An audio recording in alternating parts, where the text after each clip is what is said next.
ஹல்லேலூயா. நம்முடைய கர்த்தராகிய இயேசு கிறிஸ்துவின் நாமத்தினால் உங்கள் யாவரையும் வாழ்த்துகிறேன். நல்லா இருக்கீங்களா? தேவனுடைய ஆசீர்வாதங்களை அனுபவிக்கிறீங்களா? ஆனந்தமா மனநிறைவோட தேவனுடைய சாட்சியா நீங்க வாழணும்னு இந்த உலகத்தில் இருக்கிற கஷ்டங்கள்ல இருந்தும் சிக்கல்கள்ல இருந்தும் அப்பத்துக்கு அப்போ தேவனுடைய ஆசீர்வாதத்தினால நீங்க விடுவிக்கப்படணும்னு அவருடைய கிருபையினால நீங்க பாதுகாக்கும்படி உங்களுக்காக தேவனுடைய சந்நிதியில நாங்க ஜெபிக்கிறோம். தேவன் தர்ற செய்திகளை இந்த நிகழ்ச்சி மூலமா ஒவ்வொரு நாளும் உங்ககிட்ட கொண்டு வந்து சேர்க்கிறோம். நீங்களும் கூட இந்த நிகழ்ச்சியை பார்த்ததுக்கு அப்புறம் இதுல வர்ற வசனங்களை உங்க மனசுல வச்சு தியானிச்சுக்கிட்டு உங்க வாழ்க்கையில எதிர்கொண்டு வருகிற நீங்க ஒவ்வொரு சோதனைகளையும் ஜெயிச்சு ஆவிக்குரிய பிரகாரமான வீரர்களா நீங்க தயாராவீங்கன்னு நான் விசுவாசிக்கிறேன். ஜெபிங்க, வேத வசனத்தை தியானம் பண்ணுங்க. அப்போ நீங்க செய்யற எல்லா காரியங்களும் வெற்றி அடையும். சரி, இன்னைக்கு தேவனுடைய வார்த்தைகளை கேட்க தயாரா இருக்கீங்களா?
உங்களுக்குன்னு ஒரு பைபிள் இருக்கா? இல்லைன்னா உங்களுக்குன்னு சொந்தமா ஒரு பைபிள் நீங்க வாங்கிக்கணும். இந்த உலகத்திலேயே தலை சிறந்த ஒரு புத்தகம்னா அது பரிசுத்த வேதாகமம் தான், பைபிள். பல புத்தகங்கள் ஒன்று சேர்ந்து தான் இந்த பைபிள். 66 புத்தகங்கள் இதுல இருக்கு. வெவ்வேறு காலங்களில் வெவ்வேறு ஆசிரியர்கள் மூலமா வெவ்வேறு மொழிகளில் இது உருவாக்கப்பட்டிருக்கு. இருந்தாலும் கூட பரிசுத்த ஆவியானவரால் ஏவப்பட்டு எழுதப்பட்டதால எல்லா புத்தகங்களுமே ஒரே செய்திய ஒரே விஷயத்தை தான் சொல்லுது. மனிதன் பாவி, மனிதன் பாவ மன்னிப்பு பெற வேண்டும். இயேசு கிறிஸ்துவே பாவ விமோச்சகராக இந்த உலகத்திற்கு வந்தார். அவர் நாமத்தில் தான் பாவ மன்னிப்பு இருக்கு. அவர் நாமத்தில் விசுவாசமா இருக்கிறவங்க அவரோட ராஜ்யத்தின் வாரிசாவாங்க. அப்படிங்கிற விஷயங்களை பரிசுத்த வேதாகமம் நமக்கு தெரியப்படுத்துது. அது மட்டும் இல்ல, இந்த உலகத்தில் ஜீவிக்கும் போது ஒவ்வொரு சோதனைகளை எப்படி எதிர்கொள்றது, ஒவ்வொரு பிரச்சனைகளையும் எப்படி தீர்த்து கொள்ளலாம் அப்படிங்கிற அந்த அம்சங்கள் அநேக ஜீவ வார்த்தைகளால சரித்திரத்தோடையும் தேவனுடைய பிரசங்கத்தாலையும் இந்த பரிசுத்த வேதாகமம் முழுவதும் நிறைஞ்சிருக்கு. பழைய ஏற்பாட்டு பகுதியில் 39 புத்தகங்கள் இருக்கு. ஆனா இன்னமும் கூட பல பேர் இந்த பழைய ஏற்பாட்டில் இருக்கிற பல விஷயங்கள் எங்களுக்கு புரியல அப்படின்னு சொல்லுவாங்க. ஆனா உண்மையிலே இது ரொம்ப தெளிவா இருக்கு. ஆனா பரிசுத்த ஆவியானவர் மூலமா எழுதப்பட்ட இந்த புஸ்தகத்தை புரிஞ்சுக்கணும்னா பரிசுத்த ஆவியானவருடைய உதவி தேவை. நீங்க விசுவாசத்தோட பிரார்த்தனை பண்ணி படிச்சீங்கன்னா கண்டிப்பா புரிஞ்சுக்க முடியும்.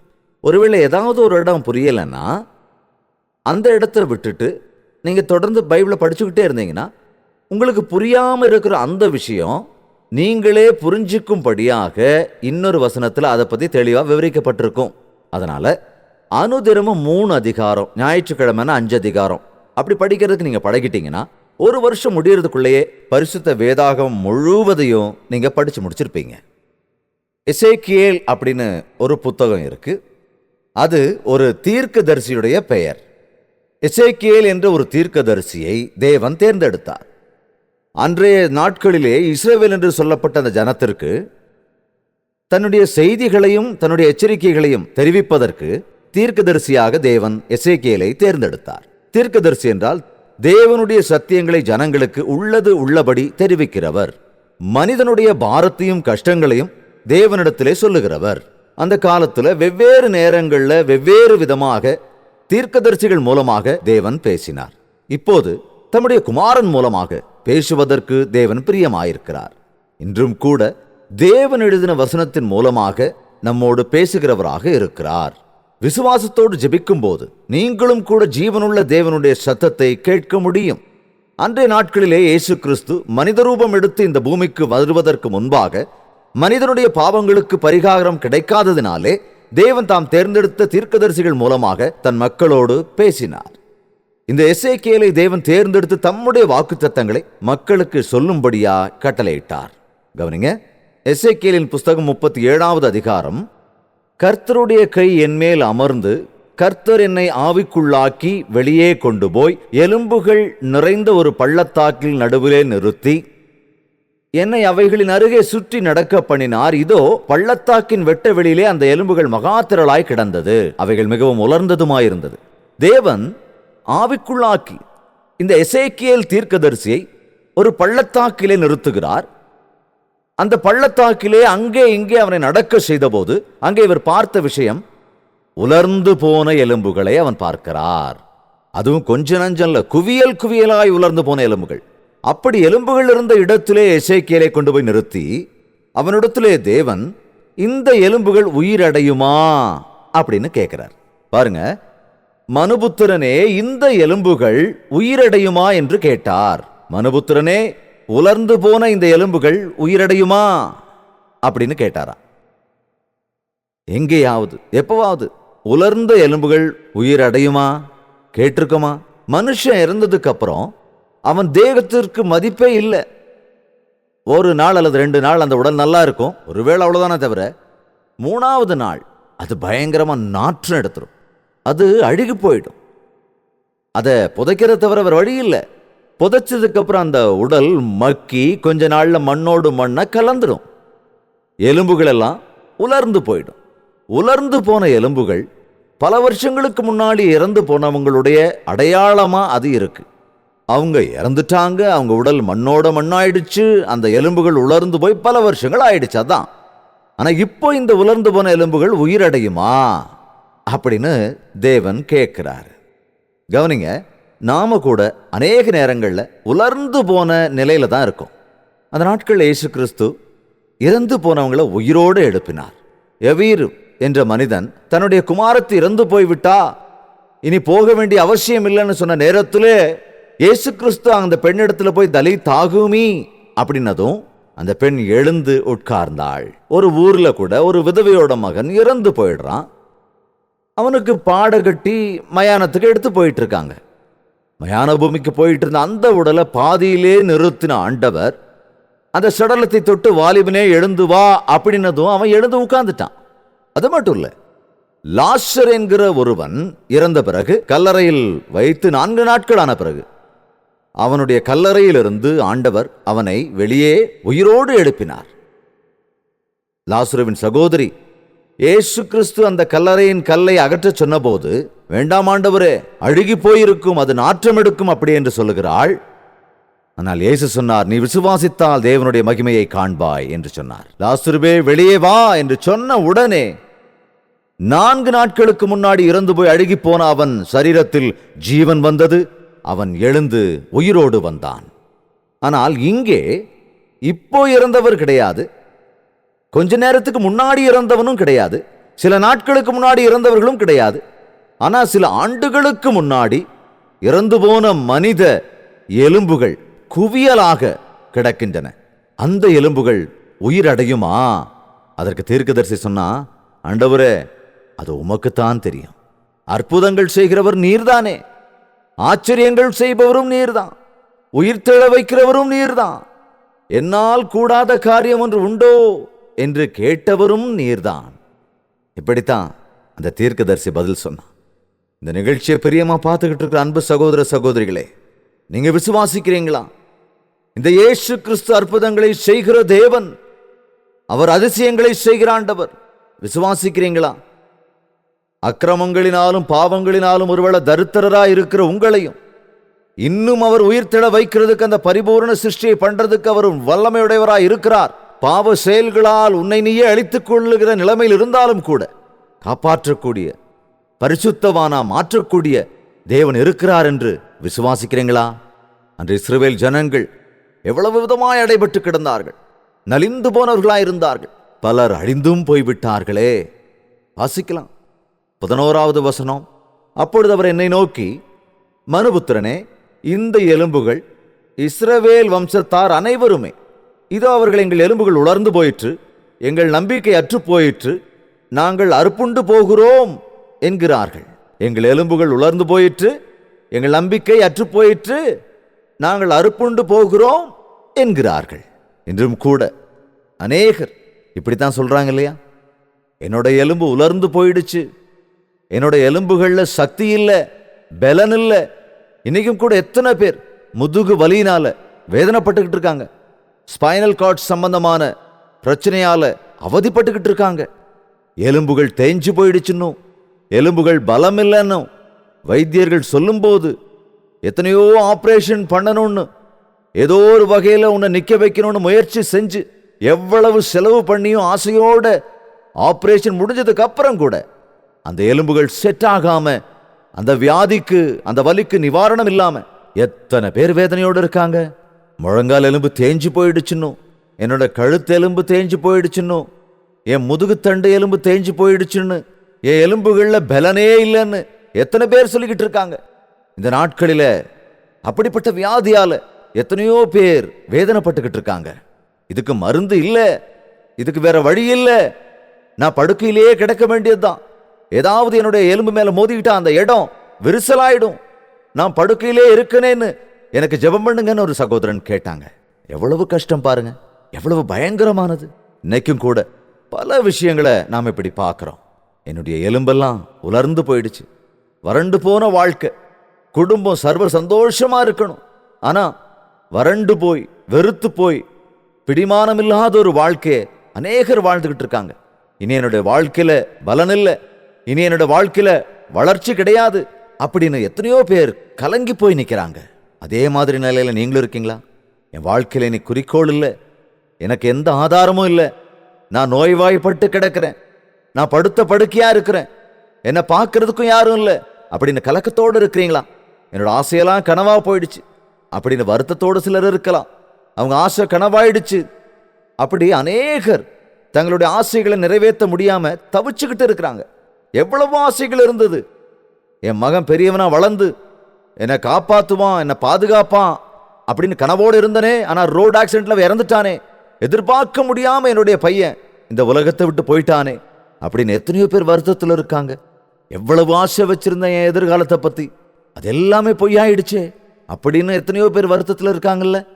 கஷ்டப்பட்டு சம்பாதிச்சு சேர்த்து வச்சு அங்கேயும் எங்கேயும் ஒழிச்சு வச்சு கடைசியில இருக்கிறதெல்லாம் இழந்துட்டு தெருவுக்கு வந்து என் ஆசையெல்லாம் நிராசை ஆயிடுச்சே அப்படிங்கிற நிலையில எத்தனை பேர் வேதனையோடு இருக்காங்க. துரோகத்துக்கு ஆளானவங்களா, ஏமாற்றப்பட்டவங்களா, நஷ்டங்கள் கஷ்டங்கள் அடைஞ்சு இனி எங்களுக்கு எந்த ஆதரவும் இல்லை, எனக்கு எந்த கதியும் இல்லை, நாங்கள் ஜீவிக்க ஆதாரமே இல்லை அப்படின்னு கலங்கி போயிருக்கிறவங்க இருக்காங்க.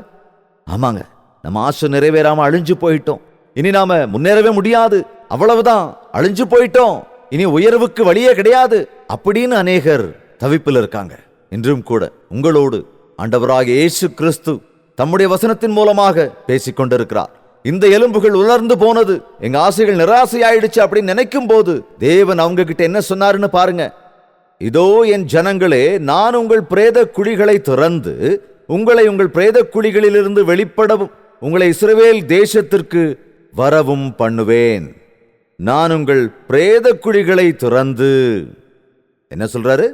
நான் உங்கள் பிரேத குழிகளை திறந்து என் ஆவியை உங்களுக்குள் வைப்பேன், நீங்கள் உயிரடைவீர்கள், நான் உங்களை உங்கள் தேசத்தில் வைப்பேன். அவர்களிடத்துல தேவன் என்ன சொல்லுகிறார் பாருங்க. அந்த எலும்புகள் நிறைந்த குவியலாயிருக்கிற குழிகிட்ட எசேக்கியேலை நிறுத்தி நீ தீர்க்க தரிசனம் உரைத்து கூப்பிடுன்னு சொல்றார். கவனிங்க என்ன சொல்றாருன்னு பாருங்க. உலர்ந்த எலும்புகளே, கர்த்தருடைய வார்த்தையை கேளுங்கள், நீங்க உயிரடையும்படி உங்களுக்குள் ஆவியை பிரவேசிக்க பண்ணுகிறேன் அப்படின்னு தீர்க்க தரிசனம் உரைக்க சொல்லுகிறார். பாருங்க, இந்த மாதிரி டிவி நிகழ்ச்சிகள் மூலமா நாங்க இங்கிருந்து தேவனுடைய வசனங்களை சொல்லும் போது இது உங்களுடைய வாழ்க்கையில உங்களுடைய இருதயத்துல கிரியைகளை செய்யுங்கிறது மறுக்க முடியாத உண்மை. தேவன் சொல்ற வார்த்தைகளை நாங்க இங்க சொல்லும் போது, எங்கேயோ நீங்க உட்கார்ந்து அந்த நற்செய்தியை நீங்க கேட்கும் போது ஆவியை உங்களுக்குள் பிரவேசிக்க பண்ணுவேன் என்று தேவனுடைய அந்த வார்த்தை அச்சு பெறலாமல் உங்க வாழ்க்கையில நிறைவேறுவதற்கு தேவன் ஒரு அற்புதத்தை நடத்தி வைக்க வல்லமை உள்ளவர். எங்க ஆசை நிறைவேறலைங்க, எங்க எலும்புகள் உலர்ந்து போச்சு, நாங்க நாசமா போயிட்டோம், எங்களுக்குன்னு எதுவுமே இல்லை. இப்படி ஒரு நிலையில இருக்கிற சகோதர சகோதரியே, உன்னோடுதான் தேவன் பேசுகிறார். நீ பிழைக்கும்படியாக நான் என்னுடைய ஆவியை நான் உனக்குள் பிரவேசிக்க பண்ண போகிறேன். ஒரு அற்புதம் இப்பொழுதே உங்க வாழ்க்கையில நடக்க போகிறது. இந்த நிகழ்ச்சியை பார்த்து கொண்டிருக்கிற சகோதரனே, நீ நகராம கொஞ்ச நேரம் கவனமா அந்த நிகழ்ச்சியை பாரு. ஒரு அற்புத காரியத்தை உன்னுடைய வாழ்க்கையில, உன்னுடைய அந்தகாரத்துல இப்பவே நீ அனுபவிக்க போற. எப்பொழுது எசேக்கியேல் தேவன் சொல்ல சொன்னதை சொன்னானோ, அப்பொழுதே உலர்ந்து போய் கிடந்த அந்த எலும்புகளோடு அவன் பேசின போது அங்கு ஒரு அற்புதம் நடந்தது. என்ன நடந்தது கவனிங்க. எனக்கு கட்டளையிட்டபடியே நான் தீர்க்க தரிசனம் உரைத்தேன். நான் தீர்க்க தரிசனம் உரைக்கையில் இறைச்சல் உண்டாயிற்று. இதோ அசைவுண்டாகி ஒவ்வொரு எலும்பும் தன் தன் எலும்போடே சேர்ந்து கொண்டது. ஆச்சரியம். அங்க ஒண்ணும் இங்க ஒண்ணுமா செதறி கிடந்த அந்த எலும்பு குவியல்ல, கையொரு பக்கம், விரலொரு பக்கம், தலை ஒரு பக்கம், காலொரு பக்கம், அப்படின்னு அந்த எலும்பு குவியல் அங்கங்க செதறி கிடந்த நேரத்துல, எந்த நேரத்திலே தேவன் உரைக்க சொன்ன தீர்க்க தரிசனத்தை எசேக்கியேல் உரைத்தாரோ அப்பொழுதே அங்கே ஒரு இரைச்சல் உண்டாயிற்று. எலும்புகள் ஒன்றோடு ஒன்று தன் தன் எலும்புகளோட சேர்ந்து கொண்டது. ஒவ்வொன்றும் சிதறி அங்கொன்னும் இங்க ஒண்ணுமா கிடந்து சிதறி கிடந்த எல்லா எலும்புகளுமே தானாகவே தன் தன் எலும்போடு அதது போய் சேர்ந்து கொண்டது. அங்க கடகடன்னு ஒரு இரைச்சல் உண்டாயிருக்கு.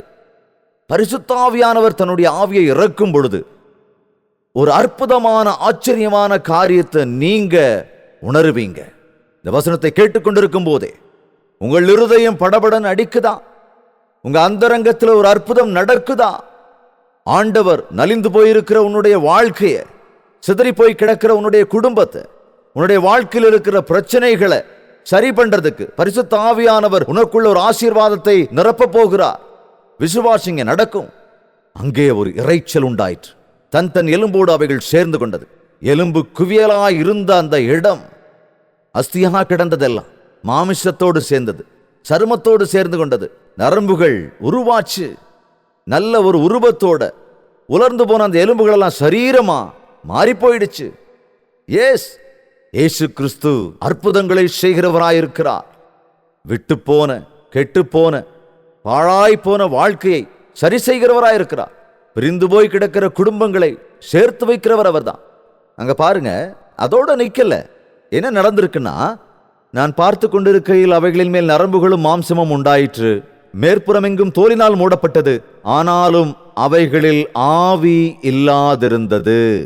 9வது வசனம், மனுபுத்திரனே, நீ தீர்க்க தரிசனம் உரைத்து ஆவியை நோக்கி கர்த்தராகிய ஆண்டவர் உரைக்கிறது என்னவென்றால், ஆவியே, நீ காற்று திசை நான்கிலுமிருந்து வந்து கொலையுண்ட இவர்கள் உயிரடையும்படிக்கு இவர்கள் மேல் ஊது என்கிறார் என்று சொல் என்றார். எனக்கு கற்பிக்கப்பட்டபடி நான் தீர்க்க தரிசனம் உரைத்தேன். அப்பொழுது ஆவி அவர்களுக்குள் பிரவேசித்தது. அது உலர்ந்து போய் கிடந்த எலும்புகள். அதுக்குள்ள உயிர் வர வைக்க முடியுமாங்க? செதறி கிடக்கிறத ஒன்று சேர்க்க முடியும். ஆனா ஜீவனை தரக்கூடியவர் தேவன் ஒருவர் மட்டும்தான். தேவன் மறுபடியும் எசேக்கியேல் கிட்ட சொல்றாரு, ஆவிகளே இவர்கள் மேல் வா, தேவன் சொல்ல சொன்னாரு. அது மாதிரியே ஆவிகளே, நீ காற்று திசை நான்கிலுமிருந்து வந்து கொலையுண்டவர்கள் உயிரடையும்படிக்கு இவர்களுக்குள் ஊது. அது வரைக்கும் செத்து போய் உலர்ந்து போய் கிடந்த அந்த எலும்புகள் எல்லாமே ஜீவனை பெற்றுக்கொண்டது. மாபெரும் சேனைகளா எழுந்து நின்றது அப்படின்னு தேவனுடைய வசனத்தில் வாசிக்கிறோம். உங்க வாழ்க்கை அக்கிரமங்களாலும் பாவங்களாலும் நிறைஞ்சு கிடந்தாலும் எந்த உதவியும் இல்லாமல் இருக்கிற உனக்கு ஒரு அற்புதமான காரியத்தை தேவன் செய்ய சித்தமாயிருக்கிறார். ஆவியே இவர்களுக்குள் பிரவேசி என்ற போது ஒரு அற்புதம் உனக்கு நடக்கும்னு விசுவாசி. உன் வாழ்க்கை முழுசும் தோல்வியா? நீ காய்ந்து போன நிலையில் இருக்கிறியா? கூனி குறுகி போயிருக்கிறியா? உன்னுடைய ஆசையெல்லாம் நிராசையா போயிடுச்சா? இனி முன்னேறவே முடியாது அப்படிங்கிற கவலையோடு இருக்கிறியா? இனி எந்த ஆதாரமும் இல்லைங்கிற ஒரு பிடிப்போட பயத்தோடு இருக்கிறியா? இப்பொழுதே பரிசுத்த ஆவியானவர் ஒரு அற்புதத்தை செய்ய போகிறார். இந்த டிவி ஸ்கிரீன் வழியாக பரிசுத்த ஆவியானவருடைய வல்லமை உன் மீது இறங்க போகிறது.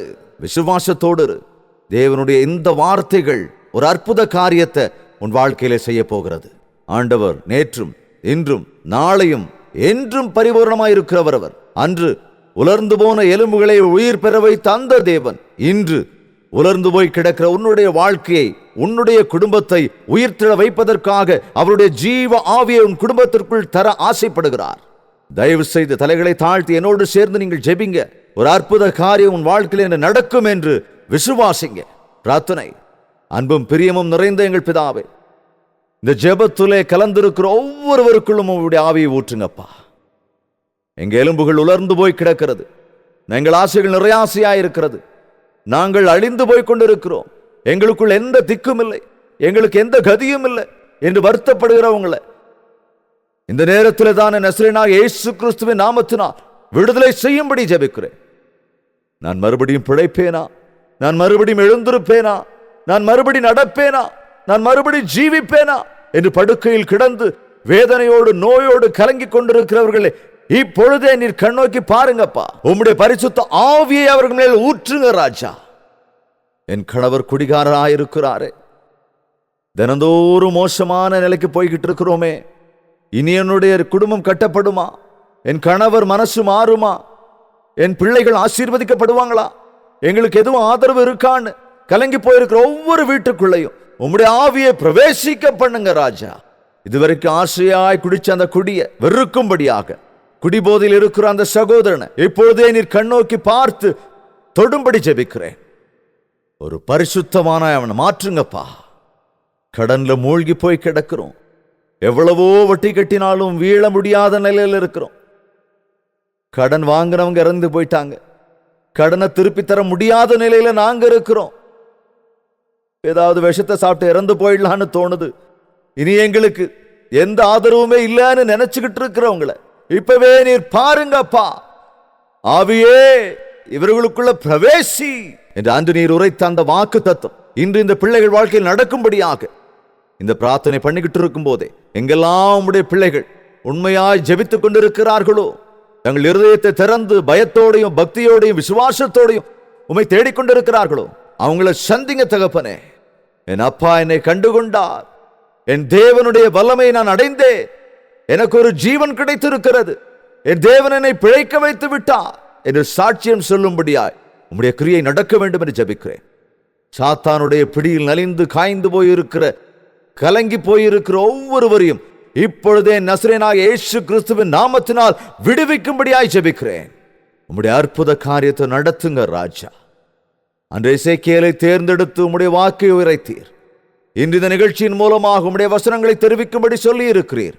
உம்முடைய வார்த்தைகளை சொல்லும் பொழுது ஒருவருடைய அந்தரங்க வாழ்க்கை பிரகாசமடையும்படியாக பரிசுத்த ஆவியானவரால் அபிஷேகிக்கும்படியாய் ஆசீர்வதிக்கும்படியாய் நசரேயனாகிய இயேசு கிறிஸ்துவின் நாமத்தில் ஜெபிக்கிறேன் பிதாவே, ஆமென்.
தேவனுக்கு ஸ்தோத்திரம். உண்மையா நீங்க விசுவாசிச்சிருந்தா உங்க வாழ்க்கையில இப்பவே ஒரு அற்புதம் நடந்திருக்கும். பக்கவாதத்துல படுத்திருக்கிற உன்னோட நரம்புகளுக்குள்ள தேவனுடைய வல்லமை வந்துடுச்சுன்னு நீ விசுவாசி, எழுந்து நடப்ப. விசுவாசத்தோட தேவன் கொடுக்கிற ஆசீர்வாதங்களை நீ பெற்றுக்கொள். மீள முடியாத சிக்கல்ல வேதனையில இருக்கிற உன்னை தேவன் கண்டெடுத்தார்னு, உன் சோதனை எதிர்க்கக்கூடிய பலனையும் சக்தியையும் உனக்கு தந்தாருன்னு நீ விசுவாசி. பரிசுத்த ஆவியானவருடைய கிரியைகள் அந்தரங்கத்தில் நடக்கும்போது, வெளியரங்கமா அதனுடைய அடையாளங்கள் நிச்சயமா தெரியும் போது, இன்னையிலிருந்து உன்னுடைய வாழ்க்கையில தேவனுடைய காரியங்களின் அடையாளங்களை நீ காணும்படியா தேவன் தாமே உங்களுக்கு உதவி செய்வாராக. தொடர்ந்து உங்களுக்காக நாங்க ஜெபிக்கணும்னு நீங்க விருப்பப்பட்டா இப்பொழுதே நீங்க டெலிபோன் எடுத்து உங்க ஜெப தேவைகளை, உங்க சிக்கல்களை, பாரங்களை தெரியப்படுத்துங்க. ஜெபத்தின் மூலமா உங்களுக்கு ஒரு அற்புதம் நடந்ததுன்னா அதையும் கூட எங்களுக்கு தெரியப்படுத்துங்க. தேவனை துதிக்கிறதுக்கும் உங்களுக்காக நாங்க தொடர்ந்து ஜெபிக்கிறதுக்கும் நீங்க வாய்ப்புகளை ஏற்படுத்தி கொடுத்த மாதிரி இருக்கும். நீங்களும் முழங்கால நின்று ஜெபிங்க. பரிசுத்த ஆவியானவர் உங்க வாழ்க்கையில பெரிய அற்புதத்தை செய்து காமிப்பார். நம்முடைய ஏசப்பா வல்லமையுள்ள தேவன், கேட்டால் இல்லை என்று சொல்லாதவர். அவர் மாறாதவராயிருக்கிறார், மாற்றங்கள் இல்லாதவராயிருக்கிறார், விலகாதவர் மட்டுமல்ல கைவிடாதவர். இந்த இயேசு கிறிஸ்துவை உங்க இரட்சகரா ஏத்துக்கோங்க, உங்க தேவனா ஆக்கிக்கோங்க. அவர் கொடுக்கிற விடுதலையையும் சுகத்தையும் ஆசீர்வாதத்தையும் அனுபவிப்பீங்க. எவ்வளவோ பாரத்தோட நடந்துட்டு இருக்கிற இந்த நிகழ்ச்சியில உங்களோட பங்கு இருக்குன்றதையும் நான் சொல்ல வேண்டிய அவசியம் இல்லை. இந்த நிகழ்ச்சியின் மூலமா நீங்க உண்மையா மேன்மை அடைந்திருந்தால் இந்த நிகழ்ச்சியை வளர்ச்சி அடைய வேண்டிய பொறுப்பு உங்களுக்கு இருக்கிறதால தேவன் உங்களுக்கு ஆணையிட்டு இருந்தால் உங்கள் காணிக்கையும் நன்கொடைகளையும் ஆன்லைன் மூலமாவோ டிடியாவோ எங்களுக்கு அனுப்புங்க. நீங்க அனுப்புற காணிக்கைகளை நாங்க நம்பிக்கையான வழியில பயன்படுத்துறோம். பல மடங்கு நன்மைகள் உங்களுக்கு வந்து சேரணும்னு நாங்க தேவனோட சன்னதியில பிரார்த்திக்கிறோம். இது விஷயமா உங்களுக்கு மேலும் தகவல் தெரியணும்னா 08939393939 நம்பருக்கு கால் செஞ்சு தெரிஞ்சுக்கங்க.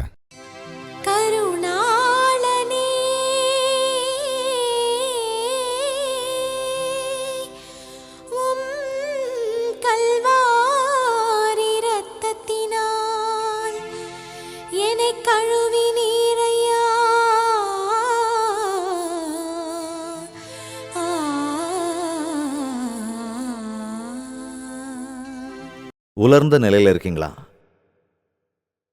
எலும்புகள்ல பலன் இல்லாம படுத்த படுக்கை நிலையில இருக்கீங்களா? ஆக்சிடென்ட்ல காலை இழந்து போய் நடக்க முடியாத சூழ்நிலையில இருக்கீங்களா? வாழ்வாதாரம் இல்லாம, வருமானம் எதுவும் இல்லாம கவலையோடு இருக்கீங்களா? வீட்டுக்காரர் குடிச்சு குடிச்சு இறந்துட்டாரேன்னு, அவர் வாங்கின கடனை அடைக்க முடியலையேன்னு, இது முடியாத காரியம்னு நினைச்சு நீங்க பயந்து வேதனையோட சாகலாம்னு இருக்கீங்களா? வேண்டாங்க. உங்க மேல பிரியப்படுகிற ஆண்டவர் உங்களுக்கு ஒரு அற்புதத்தை செய்ய வல்லமையுள்ளவரா இருக்கிறார். உங்க நோயிலிருந்தும், தீராத வியாதியிலிருந்தும், உங்க மன கஷ்டத்திலிருந்தும், உங்க பிரச்சனைகள் இருந்தும் விடுவிக்கிறதுக்காகத்தான் இயேசு கிறிஸ்து நமக்காக வேதனையை அனுபவிச்சார், நமக்காக காயங்கள் பட்டார். அவருடைய தழும்புகளால நாம குணமாக்கப்படுறோம். அவர் சிந்தின ரத்தத்தின் மூலமா நாம கழுவப்படுறோம். அதுக்கு அவர் தயாரா இருக்கார். நீங்க விசுவாசிச்சா, ஏத்துக்கிட்டீங்கன்னா அற்புதங்கள் உங்க வாழ்க்கையில பாப்பீங்க. நம்முடைய ஆண்டவர் நம்மளை அனாதையா விட்டுட்டு போகல. நமக்கு எப்போதும் ஆதரவா இருக்கிறதுக்காக பரிசுத்த ஆவியானவரை நமக்கு துணையா கொடுத்தாரு. நம்ம கூடவே இருக்கிறதுக்கு, நம்மளை பலப்படுத்துறதுக்கு, நம்மளை அவருடைய சாட்சியா பயன்படுத்துறதுக்கு அவர் பிரியத்தோட இருக்கிறார். உன் இருதயத்தை திறந்து, ஆண்டவரே என் இருதயத்துக்குள்ள வாங்கன்னு நீ கூப்பிட்டா, ஆவியானவரா இருக்கிற ஆண்டவர் உன் இருதயத்துக்குள்ள வர்றதுக்கும், உன் வாழ்க்கையை சரி பண்றதுக்கும், இறந்த நிலையில இருக்கிற உனக்கு ஜீவனை, நித்திய ஜீவனை கொடுக்கறதுக்கும் தேவன் ஆர்வமா இருக்கிறார். தேவனை உங்க சொந்த ரட்சகரா ஏத்துக்கோங்க. கண்களை மூடி, இயேசுவே என் இருதயத்துக்குள்ள வாங்க, நான் பாவி, என் பாவத்தால் உங்களை நான் துக்கப்படுத்திட்டேன், என் பாவத்தின் மூலமா நீங்க சிலுவையில மரிச்சீங்கன்னு நம்புறேன், நீர் சிந்திய ரத்தத்தின் மூலமா தான் எனக்கு ரட்சிப்பு, உம்முடைய பிள்ளையான ஏத்துக்கங்க, ஆமேன் அப்படின்னு விசுவாசத்தோட ஒரு சின்ன ஜெபம் பண்ணி பாருங்க. உடனே ஏசப்பா உங்களுக்கு பதில் தருவார். உங்க வாழ்க்கையில ஒரு பெரிய மாற்றத்தை நீங்க பார்க்க முடியும். உங்களுக்காக நாங்களும் ஜெபிக்கணும்னு நீங்க விருப்பப்பட்டா அந்த விஷயத்தை எங்களுக்கு தெரியப்படுத்துங்க. டெலிஃபோன் பண்ணுங்க, கடிதம் எழுதுங்க, அல்லது இமெயில் SMS மூலமா உங்க ஜெப தேவைகளை எங்களுக்கு எழுதி அனுப்புங்க. எந்த வகையில் உங்க ஜெப தேவைகளை எங்களுக்கு தெரியப்படுத்தினாலும் உங்களுக்காக தேவ சன்னிதானத்தில் விண்ணப்பம் பண்றதுக்கு நாங்க எப்பவும் தயாரா இருக்கோம். நீங்களும் ஜெபிங்க. தேவன் அற்புத காரியங்களை செய்ய தயாரா இருக்கார். தேவன் சுத்தமானால் மறுபடியும் சந்திக்கலாம். அது வரைக்கும் தேவனுடைய மகா கிருபை உங்களோடு துணையா இருப்பதாக. உங்கள் தேவைகள் எல்லாவற்றையும் நீங்கள் எழுத வேண்டிய முகவரி ஜெயபால் ஃபவுண்டேஷன்ஸ், இலக்கம் 29, new colony road, Velachery, Chennai 6,42,00,000.